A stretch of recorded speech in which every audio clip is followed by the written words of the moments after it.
یک جمازنترین ناحیه لهرما کردستان ناحیه باتیفا سر به قضایا زاخویه.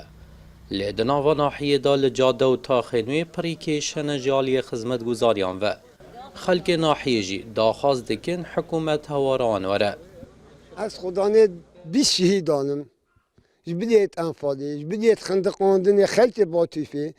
هنی بچه خود بین شاعم چوانه بجا از بخواد خواهزتش خدمت خاتم خدمت من چاوتی رحمه به خودت خلقی ما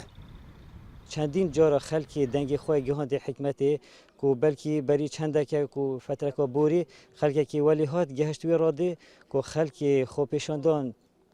پیرا بین وان شارع و پیوان دنگ خواب گهین خدمت کو شوی روزا خوب پیشاندان جه حتی نو که ام نابینین تشتک حال بکنه کو ام بجنی خدمت گذاری بو دور باتفی هندي عردي ده صار ده سلا شاد بالله يتشكل هرس حكاية هندي عردي مدير منو مسؤول من مدير بلدي بن توافيتوان مستعمرين كهربيتوان درستن عموديتوان درستن مشكلة نينا بلافيت بتشكل من خذ فقرات الميستو انزلاقي قدام بلافيت حقنا وشيشتري ذا وقولوا كشارع بلنا كبو ما بيت درسته شو يري بيدانويت ام قابلنا كيف هيك رانك كم قابلنا جبو خدمت گزاریان جی سروک باجروانیا باتیفا د ای سال دا بحث چند پروژه کاندیکه و دبیجه دی بردام خدمت اکین.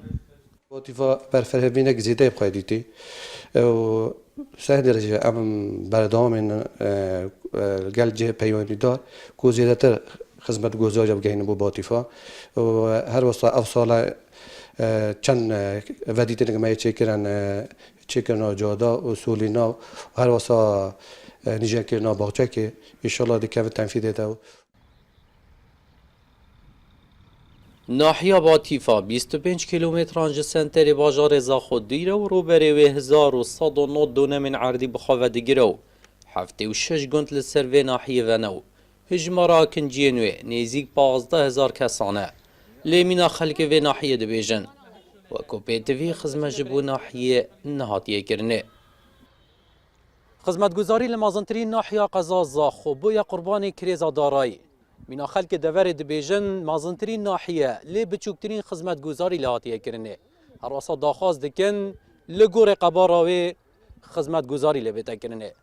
احمد زاخولی این آرتی ناحیه باتیفا.